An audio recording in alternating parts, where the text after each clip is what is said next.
신약 성경 319페이지 빌립보서 2장 5절입니다.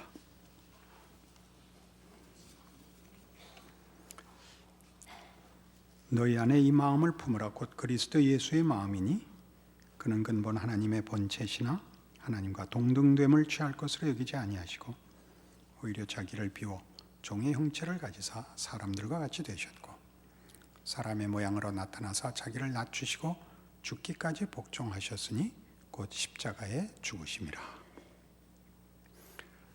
이 6, 7, 8절을 그리스도 찬가라고 합니다. 교회사 속에서 이 성경의 이 빌립보서 2장 6, 7, 8절을 예수님의 순환과 그 죽으심을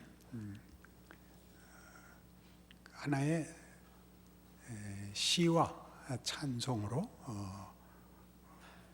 고백하고 선포한 그 말씀으로 이해들을 합니다. 그래서 여기 있는 내용들은 약간 그런 시를 읽는 마음, 찬가를 읽는 마음으로 들으셔야 됩니다. 사람이 지정의 중에 어느 것이 가장 중심이 되는 것이냐 라고 질문을 받으신다면 각 개인이 약간씩 답이 다르실 수 있습니다. 지성이 가장 중심이 된다 하실 수도 있고 감성이라고 얘기할 수도 있고 의지라고 얘기할 수도 있을 것입니다. 그것이 인간이라는 존재의 인격성과 그 본질적 특성의 세 요소인 건 분명한데 어느 것이 더 중요하고 우선하는지는 사실 우리로서는 구별이 어렵습니다. 우리는 그 현대 사회로 오늘 이루어진 역사 속에서 지성에 굉장히 강조점을 두는 영향을 받아 여기까지 와 있습니다. 그래서 지성이 중요하지 않은가라는 생각을 당연히 해야 되고 또 그것을 실천하는 차원에서 의지가 필요하다는 생각도 당연히 맞습니다. 그럼 오늘 이 글을 이 본문을 그리스도 찬가를 보시면서 기억하셔야 될 건 조금 감성적으로 보셔야 됩니다. 이것과는 다릅니다. 내용이 부실하고 전달에 자신이 없을 때 괜히 그 요리할 때 자신 없으면 고추장 넣듯이 감성을 자극하자는 것이 아니고 하나님이 인간을 지정의의 요소를 다 주셨지만 인간을 그 성경을 읽어보시면 가장 대표적인 성경의 그 신앙 증거가 시편이듯이 감성적인 강조를 하고 있다는 걸 잊으시면 안 됩니다. 감성적인 강조라는 것은 우리 한국교회에서 너무 많이 그 내용 없이 부추기는 소위 선동적, 감각적 균형을 잃은 요구를 받아왔기 때문에 저희들에게 뇌리 깊이 좋지 않은 편견으로 자리 잡고 있는데 하나님이 우리를 다만 이해나 기능이나 또는 무슨 그런 것들로 우리를 특징 짓지 않고 기뻐하며 감격하며 놀라게 하셨다는 것은 중요한 요소입니다. 저는 이 요소가 굉장히 중요한데 우리가 사실 잘 이해하지 못하고 있지 않는가 하는 생각이 듭니다. 사람을 설득할 때도 보면 사실은 말하는 것 이상으로 표정이라든가 눈빛이라든가 이런 것들이 굉장히 큰 일을 한다는 것 아실 것입니다. 그런 마음으로 이 본문을 이제 들으셔야 됩니다. 그래서 이것을 설명하고 이렇게 정리하는 것보다 그런 시를 읽는 마음으로 감성적으로 제가 그 내용을 이렇게 정리한 대로 읽어드릴 테니까 여러분은 좀 감성을 여시고 이 그리스도 찬가가 도대체 어떤 깊이와 신비와 넓이를 가지시는지 전인격으로 들어주시기를 바랍니다. 그는 근본 하나님의 본체시나 하나님과 동등됨을 취할 것으로 여기지 아니하셨습니다. 우리의 신앙의 모범이 되시며 우리를 하나님의 자녀로 부르시는 하나님의 찾아오심은 이런 식으로 나타났다, 그런 말입니다. 그러니까 하나님의 본체시나 동등됨을 취할 것으로 여기지 아니하셨다는 것은 하나님과 같이 된다는 것이 자기 뜻대로 하고 자기가 원하는 것을 얻는 그런 동등됨이 아니라 자기를 내어주고 소비하는 것으로서 하나님의 본체의 역할을 하셨다라고 얘기하는 것입니다. 자신이 모든 것을 차지하는 것이 아니라 다른 일을 위해 모든 것을 내어주시는 것으로 여겼다. 그것이 하나님의 본체의 본질에 관한 성자 하나님의 이해요, 순종이었다. 하나님의 참된 본성은 그런 의미에서 이기적으로 움켜잡는 것이 아니라 아낌없이 주는 특징을 갖는다라고 선포하시고 그렇게 당신을 비우셨다는 겁니다. 7절에 보는 바와 같이 지금 이 비움은 그래서 하나님과 동등되는 것은 채우는 것이 아니라 비우는 것이라고 얘기를 합니다. 그 본성의 특성을 취득하는 것이 아니고 자신의 모든 생각을 버리고 남을 풍부하게 하기 위해 자기의 완전함을 쏟은 것이라고 얘기하는 것입니다.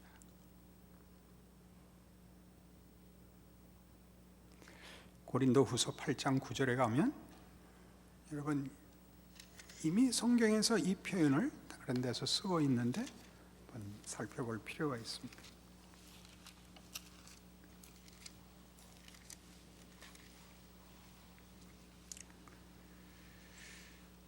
(294페이지) 고린도후서 8장 9절 보시면 우리 주 예수 그리스도의 은혜를 너희가 알거니와 부요하신 이로써 너희를 위하여 가난하게 되심은 그의 가난함으로 말미암아 너희를 부요하게 하려 하심이라. 부요하신 분이 당신의 부요함을 남을 위하여 다 내어줌으로 우리 오늘 본문에서 보는 식으로 하면 자기를 비우는 것이요, 자기의 완전함을 상대방에게 쏟아 부어서 비우신, 가난해지셨다는 표현으로 표현되는 것이랍니다. 우리는 이해하기 어렵습니다. 우리로서는 이해가 안 되는 하나님의 자기 비움입니다. 그것이 그리스도의 찾아오심, 그리스도의 순환이 갖는 중요한 특성입니다.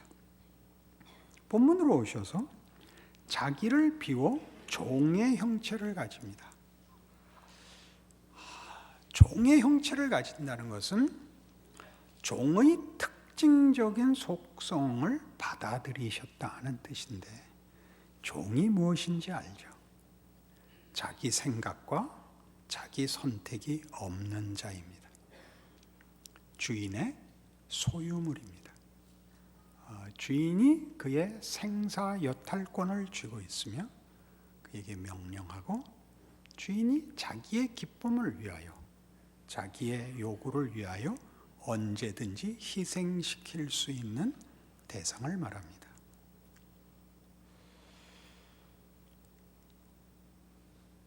모든 인류를 위해서 자신을 내어준다는 명백한 목적 때문에 자신의 권리나 특권을 버리고 또한 남보다 유리한 점이 전혀 없는 사람으로 찾아오셨답니다.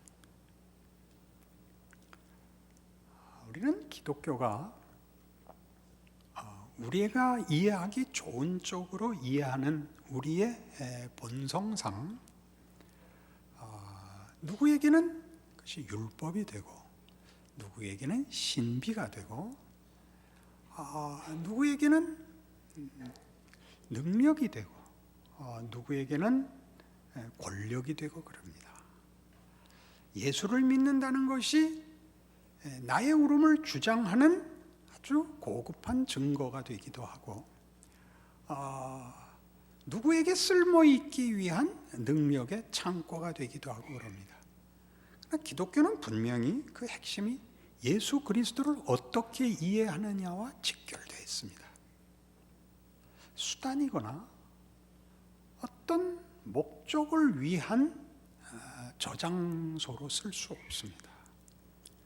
예수님에 대한 성경의 증언 중에 가장 뛰어난 증언이 지금 이 그리스도 찬가라는 별명이 붙은 이 구절들인데, 그 구절들 속에는 우리가 하나님의 자녀요 또는 예수를 믿는다면 얻어지는 유익, 받을 수 있는 보상에 대한 얘기가 없고, 우리를 찾아오시고 기독교 신앙을 가능하게 한 그 구원, 그 복음, 그 복음과 구원의 주인이신 예수가 어떤 분이냐의 전 조명을 거기 모으고 있습니다. 예수를 이해해야 우리는 복음을 이해할 수 있습니다. 예수를 믿는다고 할 때 믿음에 초점이 있지 않고 예수에 초점이 있는 것과 같습니다. 우리의 선택, 결정, 회심 다 중요한 것입니다. 그러나 예수가 누군가를 먼저 놓고 그 다음에 선택이나 결단이나 순종이나 헌신이나 감격이나 소망을 얘기할 수 있습니다. 우리는 우리의 기독교 신앙이 말하자면 예수 그리스도에 대한 성경의 설명을 충분히 고려하지 않은 채 일반적인 종교심이란 도덕성보다 좀 더 고급한 종교성으로 자신의 위안과 명분을 삼는 것 정도로 전락시킬 위험이 늘 있다는 것 기억해야 됩니다. 기독교 신앙에 대한 성경의 증언인 예수 그리스도가 누구신가, 그걸 제대로 알고 복음이 무엇인가를 제대로 알면 우리는 사실 맨 처음 느끼는 게 부끄러움일 수밖에 없습니다. 우리가 하나님의 가장 큰 사랑과 하나님의 가장 큰 우리를 향한 헌신, 하나님이 우리를 향하여 헌신하시는 일에 대해서조차 우리는 우리의 이해관계를 벗어나지 못한다는 사실을 깨닫습니다. 이 죄인된 인간이 가지는 죄의 본성의 무서운 부패를 직면하지 않고 예수를 이해할 수 있는 방법은 없습니다. 그것이 이해되지 않으면 우리는 예수를 제대로 이해하지 못하고 주장하는 격이 되는 것입니다. 본문 말씀의 무서움입니다. 그는 자기를 비워 종의 형체를 가지사 사람들과 같이 되어, 즉 여기서 사람들과 같이 되었다는 것은 신과 피조물이라는 그런 어떤 권력께서 당신을 통치자가 통치를 받는 시민의 자리에 내려옴으로써 우리 피조물인 우리 위에 군림하시지 않고 주장하시지 않고 우리를 섬기고 계셔서 하나님의 뜻을 이루며 인간을 섬기는 일이 같다라고 증언하셨습니다. 우리는 사실 이 문제가 만만치 않습니다. 왜 만만치 않으냐 하면 우리의 기본 생각 속에는 모든 기독교인들이 갖는 아주 중요한 편견 중에 하나는 나는 믿었고 넌 믿지 않는다 라는 비판 정신이 강하기 때문입니다.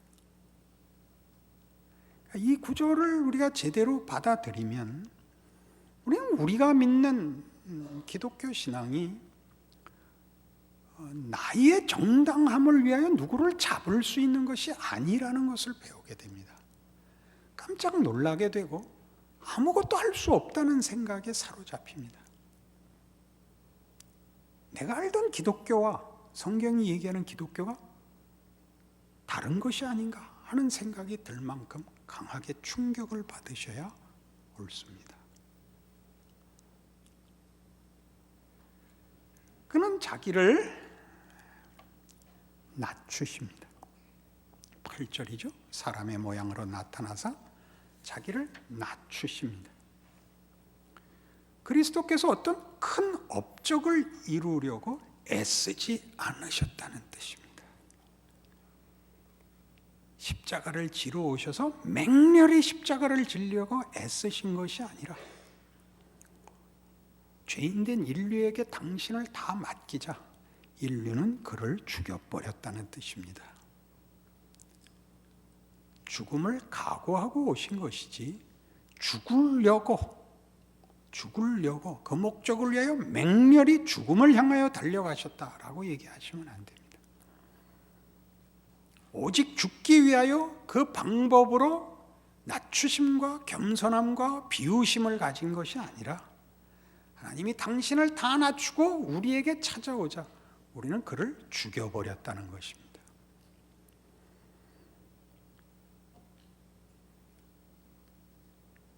그래서 예수께서 자기를 낮추시고 죽기까지 복종하셨다는 것은 하나님의 뜻이며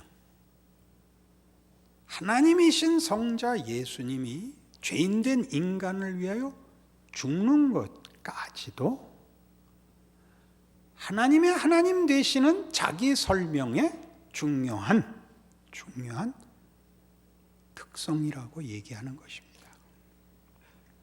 하나님이 우리를 설득하고 우리를 섬기러 오셔서 그것으로 우리가 설득되지 않고 하나님의 자기 낮추심과 종이 되심과 희생으로까지도 설득당하지 않을 뿐만 아니라 그런 하나님을 죽여버리는 것까지 받아들이셨다는 것입니다.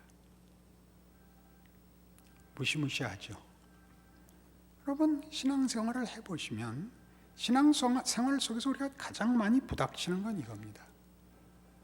우리가 누구와 충돌했을 때 누가 옳고 그름과 신앙에 대해서 부딪혔을 때 우리는 죽지 않습니다. 그 죽음을 받아들여야 됩니다. 그게 하루아침에 될 리가 있습니까? 한 번 설교로 성경 한 번 읽고 기도 한 번 해서 그게 이루어지는 일이 아니라는 것 우리 다 알고 있습니다. 늘 반복해서 확인해야 됩니다. 예수께서 죽기까지 복종하십니다. 지금 한 이 말이 여러분 자칫 이상하게 들릴 수 있습니다. 그러나 이 죽기까지 복종하셨다는 것이 곧 십자가의 죽으심이라입니다. 십자가에 죽었다는 것은 자연적인 죽음은 아니었다는 뜻이요, 자살도 아니었다는 뜻입니다. 예수님은 자결하지 않으셨습니다. 분노하시거나 절망하여 죽어버리신 것이 아니라 당신이 하신 최고의 하나님의 은혜와 자비와 긍휼과 오래 참음과 낮추심과 희생에도 불구하고 주어지는 어떤 보복을 보복이라고 할 수 없는 보복을 어디까지 받았다고요? 죽는 자리까지 받으셨습니다. 이게 기독교입니다. 이렇게 말을 하면 우리 모두 부끄럽습니다. 그리고 희망이 생깁니다. 내가 아무리 못나도 로마서 8장에 나오는 식으로 무엇이든지 예수 그리스도 안에 있는 하나님의 사랑에서 우리를 끊지 못한다는 말이 무슨 뜻인지를 알게 됩니다. 신앙생활에서 우리를 괴롭히는 것은 밖에 있는 적이 아닙니다. 세상이 아닙니다. 결국은 자신입니다. 우리가 하나님을 하나님으로 섬기는 일을 제대로 하지 못하는 죄인이라는 것을 늘 확인하기 때문입니다.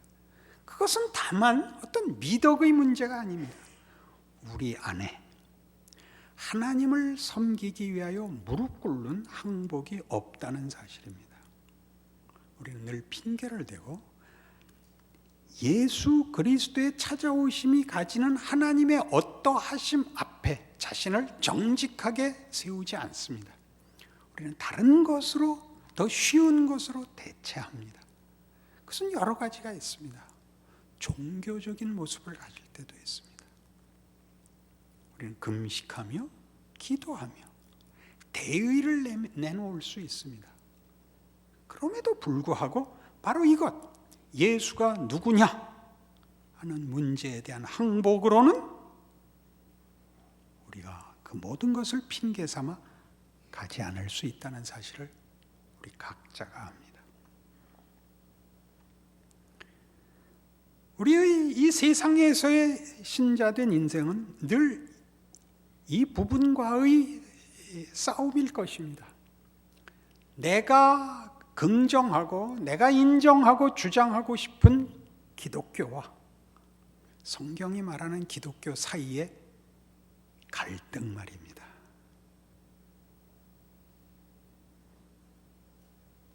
우리는 이 길을 함께 가야 한다는 것을 기억해야 합니다. 로마서 15장에 가시면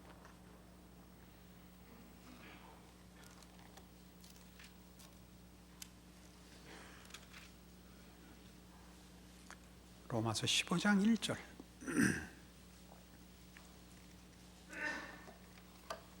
믿음이 강한 우리는 마땅히 믿음이 약한 자의 약점을 담당하고 자기를 기쁘게 하지 아니할 것이라. 우리 각 사람이 이웃을 기쁘게 하되 선을 이루고 덕을 세우도록 할지니라. 그리스도께서도 자기를 기쁘게 하지 아니하셨나니 기록된 바 주를 비방하는 자들의 비방이 내게 미쳤나이다 함과 같으니라. 무엇이든지 전에 기록된 바는 우리의 교훈을 위하여 기록된 것이니 우리로 하여금 인내로 또는 성경의 위로로 소망을 가지게 함이니라. 이제 인내와 위로의 하나님이 너희로 그리스도 예수를 본받아 서로 뜻이 같게 하여 주사 한 마음과 한 입으로 하나님 곧 우리 주 예수 그리스도의 아버지께 영광을 돌리게 하려 하노라. 한 마음과 한 입, 한 뜻은 무엇일까요? 그리스도 예수를 본받아입니다. 그리스도 예수를 본받는다는 게 뭐죠? 윤리적인 얘기하는 것 아닙니다. 하나님이 누구신가입니다. 하나님이 누구신가? 지시는 분입니다. 하나님이 져서 이기는 분이라는 게 우리는 납득이 되질 않습니다. 교회를 상징하는 대표적 그 상징물이 십자가인데 우리는 십자가를 지지 않습니다. 우리의 본성입니다. 기독교 신앙의 어떤 대목도 누구를 위하여 쓸 것 없습니다. 자기를 위하여 먼저 써야 됩니다. 잘 생각해 보십시오. 여러분의 지성과 의지와 감성을 다 동원하여 이 말씀들이 의미하는 바를 여러분 인격 깊이 담아 보십시오. 그리고 생각하시고 묵상하시고 현실에서 늘 확인해 보십시오. 우리가 어떤 사람인가를. 이게 전부 그 얘기입니다. 믿음이 강한 우리가 믿음이 약한 자의 약점을 담당하고 자기를 기쁘게 하지 아니해야 된다. 우리 예수 믿는 사람이 믿지 않는 사람들의 불신앙을 담당하고 큰 소리 치지 않아야 됩니다. 우리가 예수 믿은 것이 잘못됐다거나 감춰야 될 얘기라는 것 아닌 것 여러분 잘 아실 겁니다. 우리가 죄인 되었을 때 찾아오시는 예수요, 우리 손으로 죽인 예수입니다. 그러나 기독교는 힘이 되었고 자랑이 되었고 자기 주장의 근거가 되었지, 이렇게 비우고 낮추고 순종하고 죽는 기독교로는 이해되지 않는 것이 현실입니다. 그래서 7절 다시 6절에 있는 한 마음과 한 입으로 하나님 곧 우리 주 예수 그리스도의 아버지께 영광을 돌리게 하려 하노라. 그래서 그러므로 그리스도께서 우리를 받아 하나님께 영광을 돌리심과 같이 너희도 서로 받으라입니다. 설득하고 눌러서 항복시키려고 하지 마십시오. 여러분의 진심을 그렇게 표현할 수 있습니다. 가장 중요한 것은 상대방이 내 마음에 드는 것이 아니라 상대방을 내가 감싸 안는 싸움입니다. 어디까지 감싸 안을 수 있는가? 십자가를 이해하고 실천하는 과정에서 우리가 극복해야 되는 믿음의 싸움이지요. 이렇게 하면 교회가 망한다라든가 이렇게 하면 교회가 효과가 없다라고 얘기하는 것은 우리가 만든 것입니다. 오늘날 교회는 세상과 별 차이가 없습니다. 왜냐하면 예수가 성경이 말하는 예수가 아니기 때문입니다. 현실을 보상해 주는 예수가 되는 바람에 예수를 믿는데 우리 쉽게 도덕성으로나 진심으로나 또는 이런 다른 미덕들에서 수준에 거의 다 미달합니다. 그렇죠? 쉽게 어떤 덕목들을 채우는 게 지금 오늘의 주장이 아닙니다. 겸손이나 순종이나 희생이나 사랑이라는 얘기를 하자는 게 아니라 예수를 어떻게 이해하고 있느냐입니다. 하나님이 당신을 어떻게 우리에게 나타내고 찾아오시고 우리를 대접하는 하나님이 누구신가에 관한 것입니다. 이것이 기독교 신앙의 실천에 가장 우선하고 전부인 성경의 가르침입니다. 여러분을 회개시키거나 경각시키자는 얘기 아닙니다. 그렇게 간단하지 않습니다. 깊이 생각하시고 여러분이 믿은 예수는 여러분이 이해하는 한 어떤 결단일 수도 있고 어떤 경험일 수도 있고 우연일 수도 있고 잘 모를 이유일 수 있습니다. 그러나 중요한 건 여러분이 예수를 믿고 있다는 사실입니다. 그 예수를 믿는 데 있어서 성경이 얘기하는 이 예수를 여러분이 믿고 있는데 성경이 얘기하는 식으로 그 본질대로는 믿지 않고 있을 가능성이 높습니다. 이 문제를 한번 하나님 앞에서 해결하시고 전 인생에 걸쳐서 점검하시고 말씀에 붙들어 매셔야 됩니다. 이것이 있으면 비로소 우리의 인생은 희망이 있고 기대할 것이 있고, 그렇지 않으면 우리는 어떤 의미에서 맛을 잃은 소금이 될 수 있습니다. 여러분 자신을 위하여 이 말씀을 진지하게 고려하시고 주 앞에 나가 다시 무릎 꿇어 깨우침을 구하는 오늘의 말씀이 되기를 바랍니다. 기도하십시다. 하나님 아버지 은혜를 감사합니다. 하나님이 누구신가가 성경 말씀과 우리의 기대와 너무나 다릅니다. 예수를 믿게 하셨는데 우리를 위하여 그 아들을 주셨고 죽기까지 사랑하셨는데도 우리는 아직도 예수의 죽음을 이해하지 못하고 있습니다. 우리로 예수를 믿게 하셨고 그 십자가와 보혈로 자녀로 부르셨으니 이제 그만 우리로 믿음의 진수를 깨닫게 하옵소서. 그리고 힘을 다해 신자답게 하여 주시옵소서. 우리의 삶의 현장과 세상 속에서 비치고 소금일 수 있게 하여 주시옵소서. 우리의 연약한 것과 우리 속 깊은 죄악된 본성을 끄집어내시고 하나님의 사랑과 예수 안에서 허락하신 능력으로 새 사람 되게 하시고 하나님을 아버지라 부르는 그 존재와 인생의 자랑을 누리는 인생이 되도록 축복하여 주시옵소서. 예수님 이름으로 기도합니다.